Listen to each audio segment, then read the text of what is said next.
Stop. Before you do anything else today, answer this honestly. When you think about money, what do you feel first? Excitement or anxiety? That tight feeling in your chest when you open your banking app and you already know the number is lower than it should be? That low-grade fear that follows you on the last few days of every month? Because that feeling is not random. It is not weakness. It is not who you are. It is programming. Old, invisible, deeply wired programming. And if you do not change it, you will keep repeating the same financial life over and over again, no matter how hard you work, no matter how much you earn, no matter how many times you promise yourself that this year will be different. Think about lying awake at 3 in the morning calculating whether you can pay rent and also buy groceries. Think about watching your salary disappear 5 days before the month ends and having no idea where it went.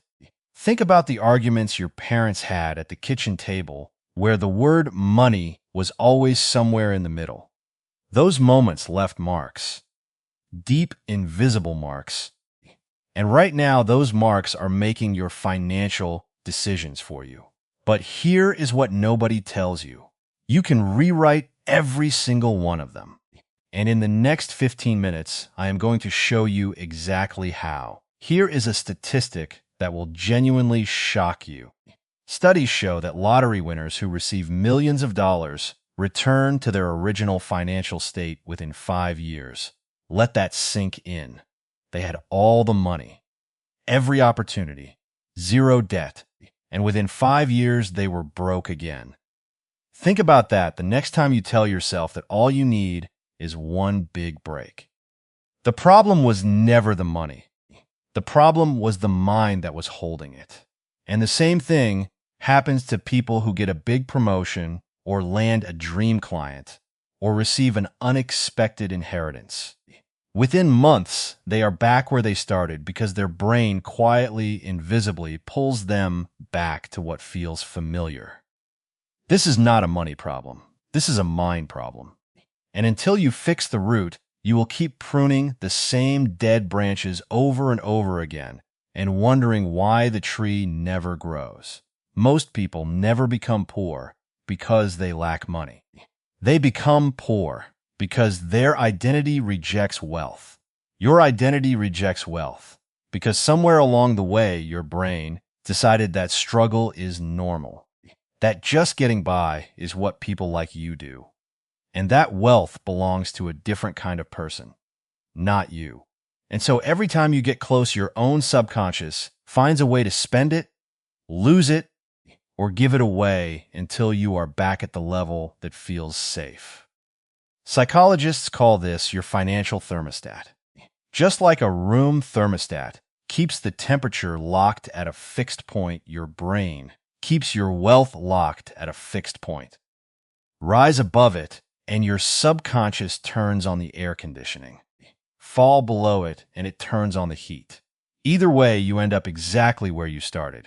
And no amount of hard work, no salary increase, no side hustle will permanently change that number until you change the setting on the thermostat itself.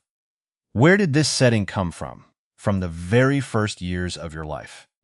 From the phrases your parents repeated without even realizing they were programming you. Money does not grow on trees. Rich people are greedy and selfish. We cannot afford that. Stop asking. Who do you think you are? Those sentences were not just words. They were code. And that code is still running silently in the background of every financial decision you make today. Now let me give you the science. Because this is not self-help fluff. This is neuroscience, and it changes everything. Your brain has a property called neuroplasticity. That means it can physically change its own structure based on what you repeatedly think, feel, and do. Every time you think, a thought neurons in your brain fire together. And neurons that fire together wire together. Meaning the more you repeat a thought, the stronger that neural pathway becomes until it becomes automatic, until it becomes effortless, until it becomes who you are. So if you have spent 20 years thinking that money is hard to earn, that you are not the type of person who gets ahead, that wealth is for other people, then your brain has built a full 10-lane superhighway of poverty thinking. Every financial decision you make travels down that highway automatically without you even noticing. But here is the part that changes everything. The same process works in reverse.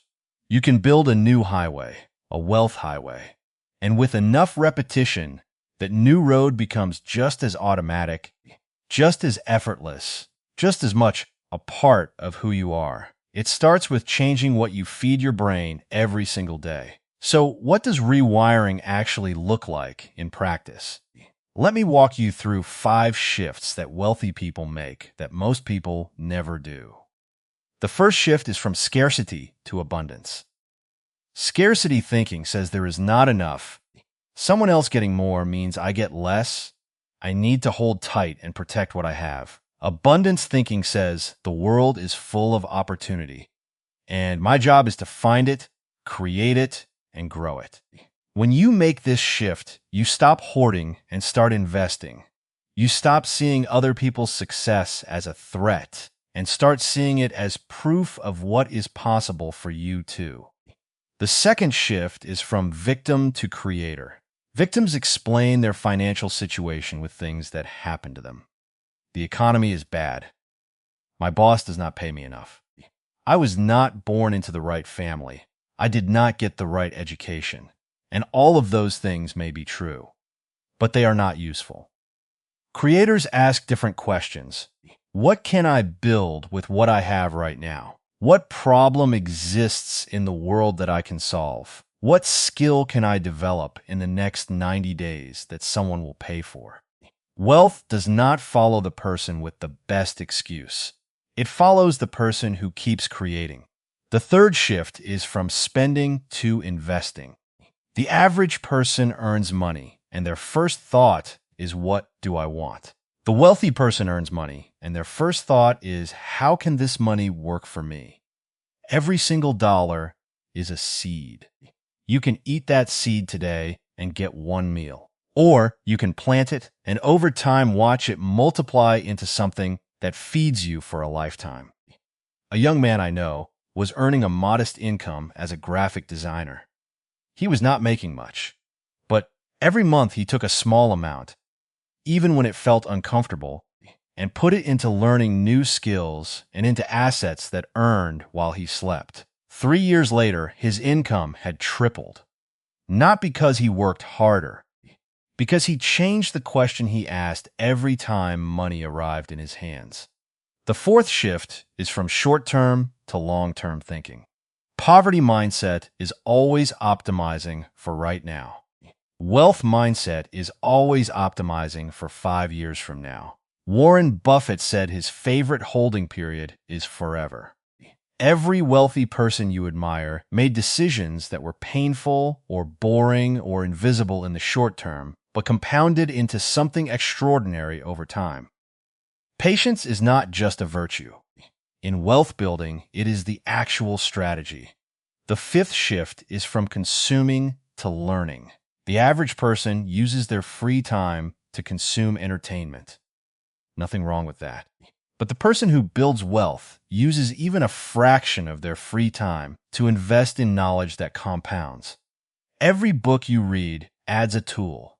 Every skill you develop adds an income stream. Every mentor you study adds a decade of experience to your thinking. And unlike money in the market, your mind cannot crash. It cannot be taxed. It cannot be stolen. It's the one asset that grows every single time you invest in it and stays with you forever. Now, here is the practical part, because insight without action is just expensive entertainment. The first practice is morning intention. Before you look at your phone, before you scroll, before the world gets loud, spend 5 minutes writing down one financial goal and one belief that supports it. Something like, I am someone who creates real value and value always returns to me. You are not lying to yourself. You are rehearsing a truth about who you are becoming. The second practice is a language audit. Start listening to how you talk about money every day. Every time the words "I cannot afford it" come out of your mouth, stop and replace them with "How can I afford it?" That single shift moves your brain from a closed state to an open problem-solving state. It sounds small. It is not small. It is the difference between a mind that looks for walls and a mind that looks for doors. The third practice is wealth visualization. For 3 minutes every day, close your eyes and see your wealthy life in complete, vivid detail. Not as a dream you hope for one day, but as a memory of something that has already happened. See the bank balance. Feel the freedom. Hear the conversations you have when money is no longer a source of stress. Your brain cannot fully distinguish between a vivid mental experience and a real one. Use that every single day. I want to tell you about 2 people. The first is a school teacher, average salary, living paycheck to paycheck. She believed so deeply that wealth was not for someone like her that she never even tried. Then she began applying these principles. Not perfectly, not overnight, but consistently, day after day, for 18 months. She launched a small online course teaching what she already knew. She made her first investment, a small one, but a real one. She paid off debt she had carried for 11 years. And when I asked her what actually changed, she said just 4 words: "I changed my story." The second person is a man who grew up watching his father work 2 jobs and still struggle. He absorbed every belief that came with that environment. Money is hard. Life is a grind. Getting ahead is for lucky people. He carried those beliefs into his 30s. Then one day, he heard a concept very much like the one I am sharing with you now, and he decided to treat his mind like the most important investment he would ever make. He read. He practiced. He shifted his language and his identity one day at a time. Today, he runs a business that gives him more freedom than his father ever dreamed of. He did not win the lottery. He did not get a miracle. He rewired. So here is where we are. You understand now why your brain has been quietly working against your wealth. You understand the science of how to change it. You have 5 concrete shifts you can begin making today. And you have 3 daily practices that will build a new neural highway over time. But I need to say this clearly. Knowledge without action is just entertainment. So right now, I want you to do one thing. Just one. Think of one belief about money you have been carrying your whole life. One story. Write it down. Then underneath it, write the opposite. The version that a wealthy, free, fully expressed version of you would believe without hesitation. That is your new program. Read it tomorrow morning before you look at your phone. Say it out loud. Say it like you mean it, even if you do not yet. Because your brain does not need you to fully believe it today. It just needs repetition. And repetition becomes reality. If this changed the way you think about money, share it with someone who needs to hear it. And if you are serious about building wealth from the inside out, subscribe now. Because the people who change their financial future are not luckier than everyone else. They just stop thinking like everyone else.